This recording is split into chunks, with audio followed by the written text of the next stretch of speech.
अब नहीं रहेगा किसी को मैथ्स का डर। जी हाँ, रियाजी कॉर्नर चैनल में आप सभी का फिर से दिली खैर मकदम है। वेलकम, सुस्वागतम।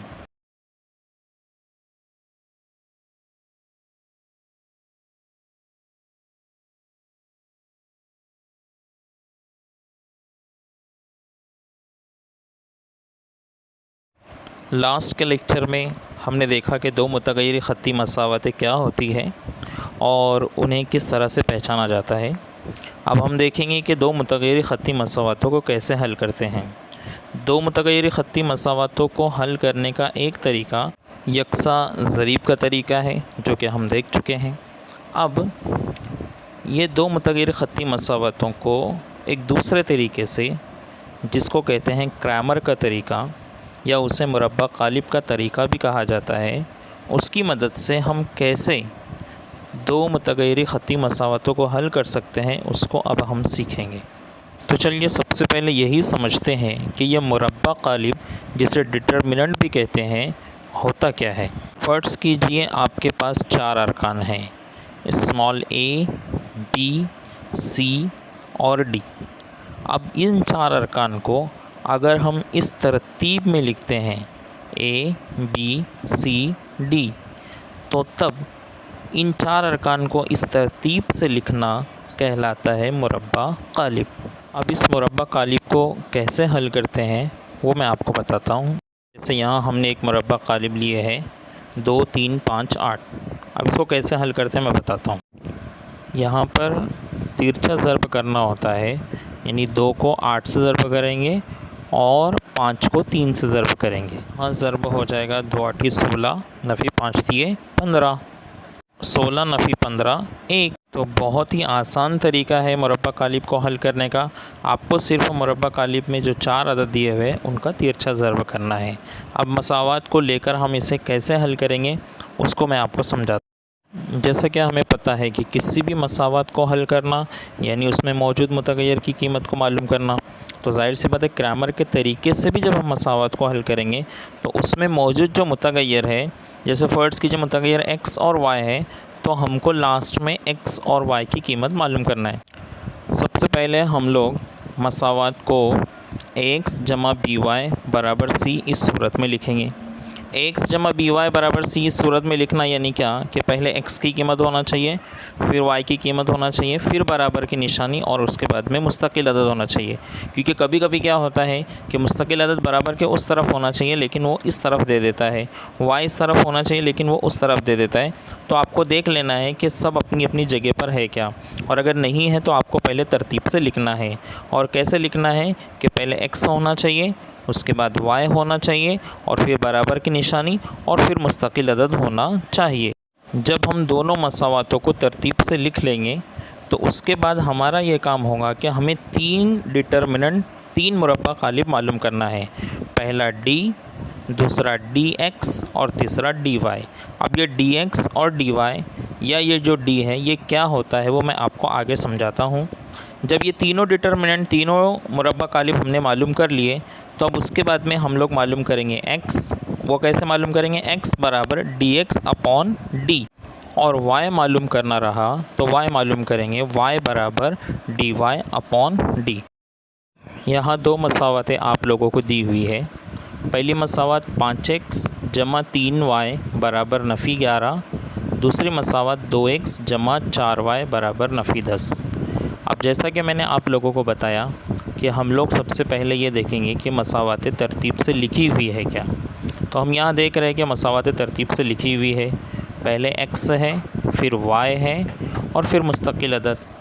तरीका मैंने आपको बताया कि हमें तीन किस्म के डिटर्मिनेंट, तीन किस्म के मुरब्बा क़ालिब मालूम करना है। पहला d, दूसरा dx और तीसरा dy। फिर उसके बाद में x मालूम करना है और उसके बाद में y मालूम करना है। तो d कैसे मालूम करेंगे? जब हम d मालूम करेंगे तो याद रखिए d मालूम करने के लिए हम लोग जो मसावात में जो हम लोगों को x और y की कीमतें दी हुई है उन कीमतों को हम लोग लिखेंगे। जैसे कि यहाँ आप देख रहे हैं कि d बराबर, अब यहाँ पर वो जो पहला कॉलम है वो पहला कॉलम होता है x का, यानी वहाँ पर x की कीमतें हम रखते हैं। जैसे पहली मसावत में x का ज़रीब कितना है 5, तो इसलिए वहाँ 5 लिखा हुआ है, और दूसरी मसावत में x का ज़रीब कितना है 2, तो इसलिए वहाँ 2 लिखा हुआ है। इसी तरह दूसरी लाइन वो y के ज़रीब के लिए है। तो देखिए दूसरी लाइन में मसावत में पहली मसावत में y का ज़रीब 3 है, इसलिए दूसरी लाइन में पहला अदद लिखा हुआ है 3, और दूसरी मसावत में y का ज़रीब 4 है, इसलिए दूसरी लाइन में y की कीमत लिखी हुई है 4। तो ये जो d होता है d, इसमें क्या होता है कि पहली लाइन में हम x के ज़रीब लिखते हैं और दूसरी लाइन में y के ज़रीब लिखते हैं। और फिर इस डिटरमिनेंट को कैसे हल करना वो मैं आपको बताया हूँ कि तिरछा ज़रब करेंगे। तिरछा ज़रब यानी क्या, 5 को 4 से ज़रब करेंगे और बीच में उन दोनों की नफ़ी करेंगे, और 5 को 4 से और 3 को 2 से।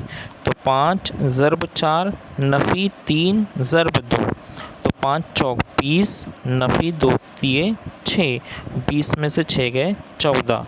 ये कीमत आई किसकी, d की। अब उसके बाद में जब हम लोग dx मालूम करेंगे तो d में हम क्या तब्दीली करेंगे, बस उतना समझ लीजिए।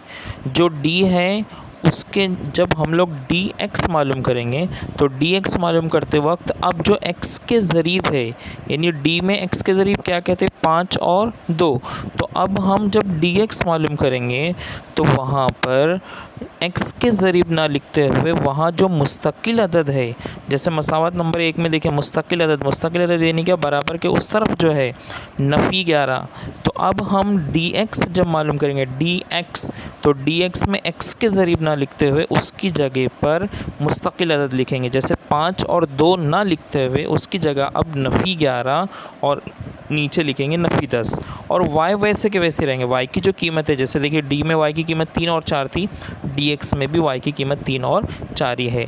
अब ये बन गया आपका मुरब्बा कालिब। अब इसको भी सेम उसी तरह से हल करेंगे, तिरछा ज़रब करेंगे। 11 नफ़ी 11 को ज़रब देंगे 4 से, नफ़ी 11 ज़रब 4, और फिर नफ़ी करेंगे, नफ़ी 10 को ज़रब देंगे 3 से, नफ़ी 10 ज़रब 3। अब नफ़ी 11 ज़रब 4 तो नफ़ी 44, और ये नफ़ी और ये नफ़ी, तो ये नफ़ी और 10 तिये 30। तो अब जो है नीचे नफ़ी 44 नफ़ी 44 और ये नफ़ी हो जाएगा जमा 30। 44 में से 30 नहीं जाते, 30 में से 44 नहीं जाते, तो जो है बचेगा नफ़ी 14। ये आई कीमत किसकी, dx की। उसके बाद में हम dy मालूम करेंगे। तो अब देखिए जैसे मैंने dx में बताया कि dx जब मालूम करेंगे तो x की जगह x की कीमतें ना लिखते हुए मुस्तकिल अदद लिखेंगे। तो जाहिर सी बात है जब dy मालूम करेंगे तो dy में y की जगह y की कीमतें ना लिखते हुए उसकी जगह क्या लिखेंगे, मुस्तकिल अदद लिखेंगे। तो अब हम जब dy मालूम करेंगे तो जो d में हमारे पास x की कीमतें वही लिखेंगे 5 और 2, और y की जगह पर y ना लिखते हुए वहाँ मुस्तकिल अदद नफ़ी 11 और नफ़ी 10 लिखेंगे। तो लीजिए ये भी बन गया मुरब्बा कालिब। अब 5 को हम ज़रब देंगे नफ़ी 10 से, तो 5 दहाए 5 ज़रब नफ़ी 10, और इन दोनों की नफ़ी करेंगे, और 2 को ज़रब दे देंगे नफ़ी 11 से, 2 ज़रब नफ़ी 11, नफ़ी इसलिए हमने कौस में लिखे। अब 5 ज़रब 10 5 दहाए 50 नफ़ी 50, और नफ़ी और 2 और 11 का ज़रब 11 दुए 22। अब यह है नफ़ी 50 और यह नफ़ी जमा 22, तो 50 में से 22 गए तो नफ़ी 28। तो यहाँ पर d की भी कीमत मिल गई, dx की भी कीमत मिल गई, और dy की भी कीमत मिल गई। अब हम मालूम करेंगे x, तो x मालूम करने का ज़ाब्ता है x बराबर dx अपॉन d। तो dx की कीमत कितनी आई हमारे पास में, नफ़ी 14, और d की कीमत कितनी है 14, तो 14 का 14 14 का 14 नफ़ी 1, तो x की कीमत आई नफ़ी 1। और y कैसे मालूम करेंगे, y बराबर dy अपॉन d। तो dy की कीमत कितनी आई, नफ़ी 28, और d की कीमत कितनी है 14, 14 का 14 14 दूनी 28, तो y बराबर नफ़ी 2।